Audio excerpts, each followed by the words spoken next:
നമുക്ക് രേവതിയുടെ സച്ചിയുടെ നാളത്തെ നല്ലൊരു കഥ കേട്ടാലോ? അതിനു മുമ്പ് ഒരു കാര്യം പറഞ്ഞോട്ടെ. വീഡിയോ ഇഷ്ടപ്പെടുവാണെങ്കിൽ ഒന്ന് ഹൈപ്പ് ചെയ്യാൻ മറക്കരുത് കേട്ടോ. എല്ലാ ദിവസവും ഉച്ചയ്ക്ക് രേവതിയുടെ സച്ചിയുടെ പിറ്റേ ദിവസത്തെ വിശേഷങ്ങളൊക്കെ ചാനലിനകത്ത് അപ്ലോഡ് ചെയ്യുന്നുണ്ട് കേട്ടോ.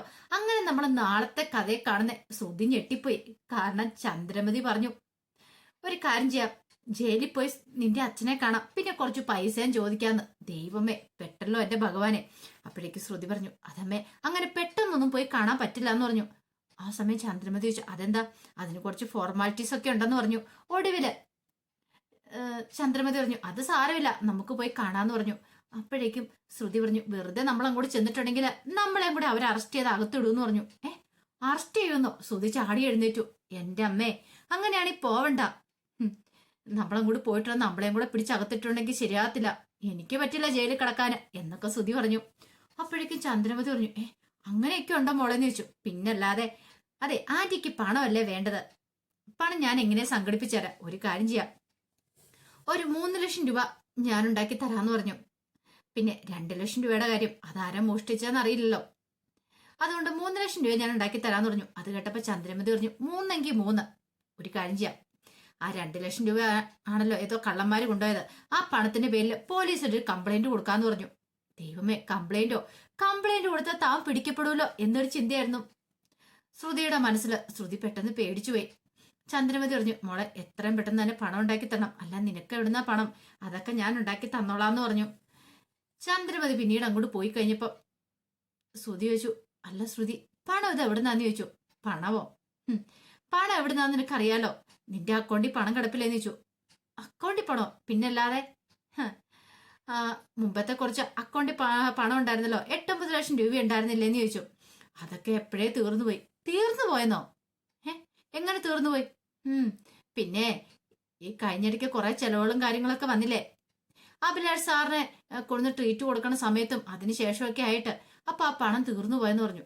അത് കേട്ടതും ശ്രുതി പറഞ്ഞു, നീ എന്നോട് ഒരു വാക്കെങ്കിലും ചോദിച്ചോ ആ പണം എടുത്ത സമയത്ത്? നീ എന്തുകൊണ്ട് എന്നോട് ചോദിക്കാത്തെ? നിനക്ക് ചോദിക്കാൻ പാടില്ലായിരുന്നോ എന്ന് ചോദിച്ചു. പിന്നെ അതൊന്നും അതൊക്കെ ചോദിക്കാൻ പറ്റുന്ന കാര്യമാണോ? അത് ഞാനും കൊടുത്ത് ചെലവഴിച്ചെന്ന് പറഞ്ഞു. ബിസിനസിന് വേണ്ടിയിട്ടല്ലേ ചെലവഴിച്ചേ, അല്ലാതെ ഞാൻ എന്റെ സ്വന്തം ആവശ്യത്തിന് വേണ്ടിയിട്ടൊന്നും അല്ലല്ലോ.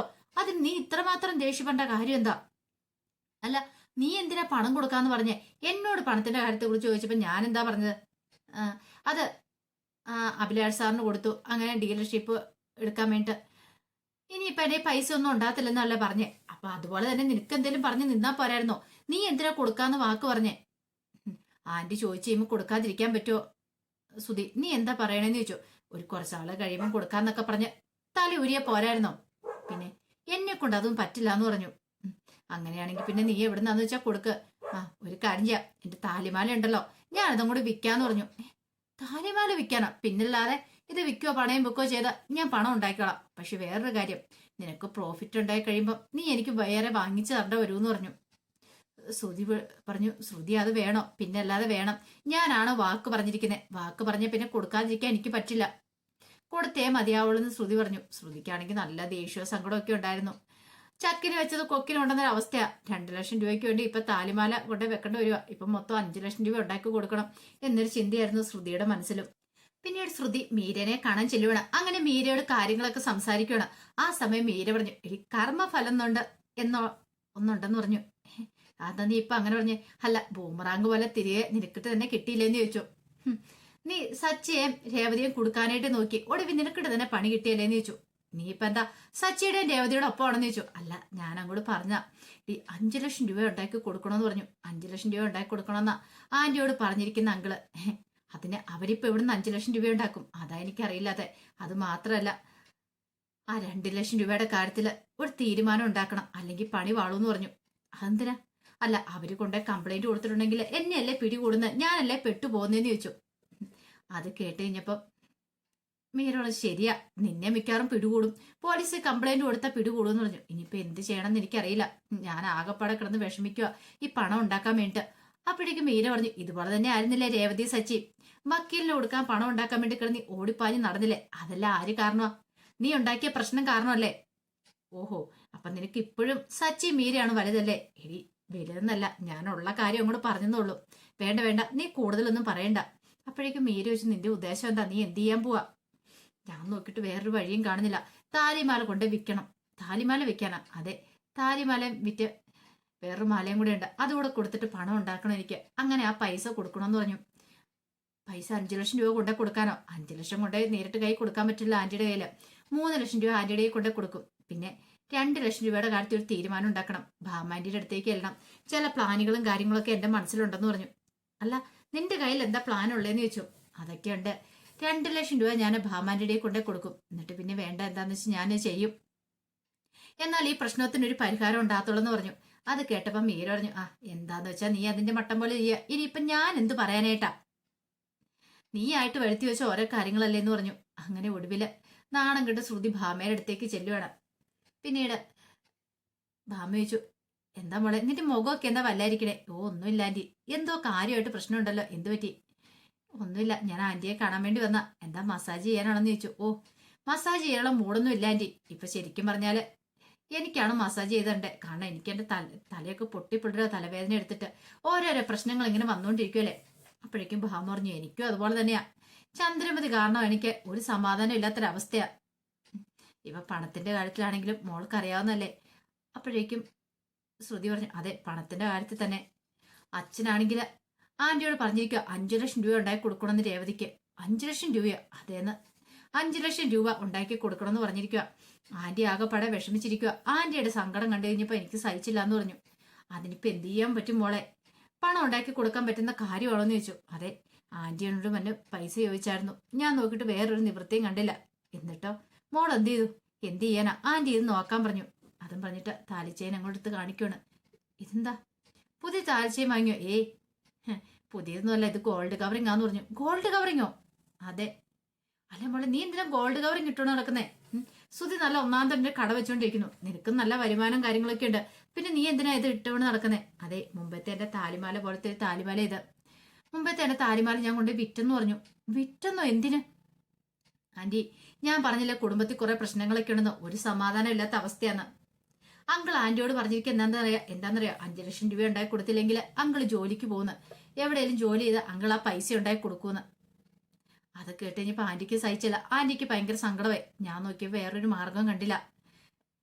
ഈ പ്രശ്നത്തിന്റെ പേരിൽ കുടുംബം ചിലപ്പോ ചിന്ന ഭിന്നമായി പോ. എല്ലാരും ഒത്തൊരുമയുടെ കഴിയുന്ന കാണാനും ഞാൻ ആഗ്രഹിക്കുന്ന ആന്റി. ഞാൻ നോക്കിയിട്ട് വേറൊരു മാർഗം കണ്ടില്ല. ഞാൻ എന്റെ താലിമാല വിറ്റിട്ട് ആ പണം എടുത്തു. ഇതേ ഈ പണം ആന്റി കൈ പിടിക്കാൻ പറഞ്ഞു. 2 ലക്ഷം രൂപ കൊടുത്തു. അല്ല ഇതെന്തിനാ എന്റെയിലേക്ക് തരുന്നേ? ആന്റി പറഞ്ഞാ മതി. അലമാരിക്കകത്ത് പണം ഇരിപ്പുണ്ടായിരുന്നു. വെച്ച സ്ഥലം മാറിപ്പോയതാ. ആ പണം കിട്ടിയെന്നുള്ള കാര്യം. പണം കിട്ടിയെന്നോ? അതെ. അതും പറഞ്ഞിട്ട് ഇത് നമുക്ക് തിരിച്ചു കൊടുക്കണം. അല്ല മോളെ, അത് പിന്നെ ആന്റി വേറെ നിവൃത്തി ഇല്ലാത്തോണ്ടാ. ഭാമ പറഞ്ഞു, ആ പണം അടിച്ചു മാറ്റിയത് ആരാന്നറിയത്തില്ലോ. അതെ, പണം അടിച്ചു മാറ്റിയത് ആരാന്നറിയത്തില്ല. അവരെന്നെ കൊണ്ടേ തരുമെന്ന് തോന്നില്ല. അപ്പൊ ഞാൻ നോക്കിയിട്ട് ഈ ഒരു മാർഗം മാത്രമേ കാണുന്നുള്ളൂ. ഈ പണം കൊടുക്കണം. അപ്പൊ പിന്നെ അവര് വിശ്വസിച്ചോളൂ എന്ന് പറഞ്ഞു. അല്ല മോളെ നീ എന്തിനാ ഇങ്ങനെയൊക്കെ ചെയ്യുന്നതെന്ന് ചോദിച്ചു. ഞാൻ പറഞ്ഞല്ലോ ആന്റി, കുടുംബ ചിന്ന ഭിന്നമായി പോകാതിരിക്കാൻ വേണ്ടിട്ടാ. കുടുംബത്തിൽ പ്രശ്നങ്ങളൊന്നും ഉണ്ടാവരുത്, അതുകൊണ്ടാണ് ഞാൻ ഇങ്ങനെയൊക്കെ ചെയ്യുന്നത്. ഭാമ പറഞ്ഞു, എനിക്കും ഉണ്ടായിരുന്നു മരുമോള്. അവൾ ഇതിന്റെ 4 സ്നേഹവും കാര്യങ്ങളും കുടുംബത്തോട് കാണിച്ചിട്ടുണ്ടായിരുന്നില്ല. അങ്ങനെ കാണിക്കുമായിരുന്നെങ്കിൽ ഈ കുടുംബം എന്നെ നല്ല രീതിയിൽ പോയാനോ. പറഞ്ഞിട്ട് കാര്യമില്ല, മോളെ പോലൊരു പെൺകുട്ടിയായിരുന്നു എന്റെ മരുമോളായിട്ട് വരേണ്ടിയിരുന്നേ എന്നൊക്കെ ശ്രുതിയെ പുകഴ്ത്തി പറയാം.